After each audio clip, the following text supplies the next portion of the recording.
policy.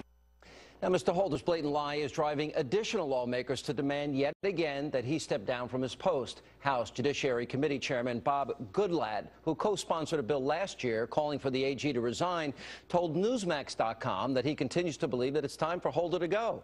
Now, that trend is likely to continue in the days, the weeks, and even months ahead. Joining me now with reaction to this scandal and much more, New York Times bestselling author Ann Coulter is back. Ann, how are you? Fine, thanks. Good to be here. All right. Well, first of all, let's start with the news organizations that are going to allow this off-the-record session. And what is your reaction to that? It's strange, but I guess, you know, Politico doesn't care if their emails were being read because they were all going to the White House anyway. All their calls were going directly to the White House. I mean, I agree with you. What is the point of this? If it had to do with national security, as often happened during the Bush administration, what happened was the president himself, the Secretary of Defense, sometimes congressmen like anti-war Democrat John Murtha, would call the head of, for example, the New York Times directly, the head of the Washington Post, explain that this is a national security issue. Please don't run the stories. And just by the way, the Washington Post and the New York Times ran them anyway. Here, I mean, I think it's quite obvious that the reason Eric Holder wants to meet with members of the press is just to schmooze them and BS them. So I don't really know the point. I mean, unless I do think Fox News should consider sending James Rosen's parents. Well, to that meeting. Their phone records were apparently got to as well. But is this not a case of selective moral outrage? Meaning, you know, there were a lot of national security leaks when it benefited the president and the administration. For example, drone strikes, the details of the bin Laden raid, New York Times, and yes, right. I mean, so when it's convenient, it's not so outrageous, is it?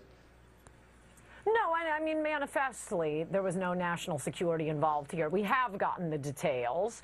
On the AP, for example, the White House didn't want to be scooped on a story they were about to announce 1 hour later. So there's no national security. They just wanted to be in control of the story. And as you say, Obama, with his big mouth blathering about the bin Laden raid, ended up getting SEAL Team 6 killed a few weeks later. You're supposed to just come out, if you're going to say anything, and say bin Laden is dead, not be giving details of the operation. For the movie. Yeah. For the movie edition. Yeah, that's right. Yeah. All right, let me ask you this. And, I mean, Holder is, All right, because Holder, look, we got into this a long time ago on this program, perjury, subornation of perjury, a double standard that exists for citizens versus some elected officials.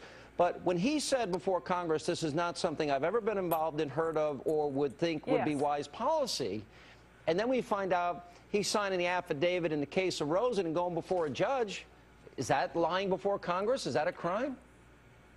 It appears to be, and I do think whether or not Holder resigns, I could imagine Obama has certainly dumped other friends and officials off when their existence inconvenienced him. But whether or not Holder is fired or resigns, I mean, I do think this is kind of a blindingly obvious case for a special prosecutor.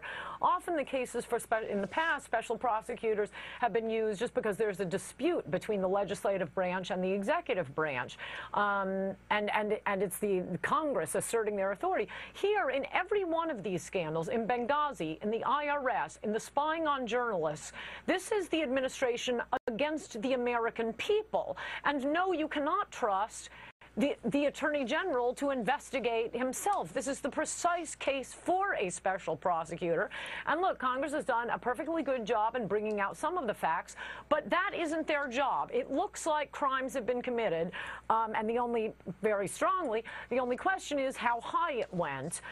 You do need a criminal prosecution, and that isn't Congress's job. Congress needs to be blocking amnesty, passing a new immigration law, so we're not letting in welfare recipients and terrorists. They have their own job to do. This is a case precisely designed for a special prosecutor. Oh, just one other thing that Congress ought to be doing now in connection with these scandals, now that we see how thoroughgoing the corruption is at the IRS, and it is not just the Cincinnati office, it was coming out of many offices well beyond the Cincinnati office, as we now know, Obamacare, this incredibly crucial law, I mean, bad law, but it's going to be interfering with a lot of people's lives in something that is important to everyone, health care.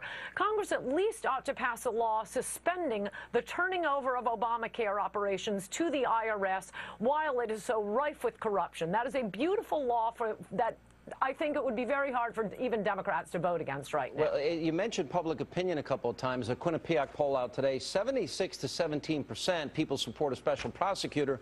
More interestingly, 63 to 30 Democrats support appointing a special prosecutor. Let me ask you, Ted Cruz said today Obama does not respect the First, Second, Fourth, and Fifth Amendments. Is that about right? I so love Ted Cruz. Is he your new Chris Christie now? You want him for president? Well, he's very good on the amnesty question, and as you know, I'm a single-issue voter on amnesty.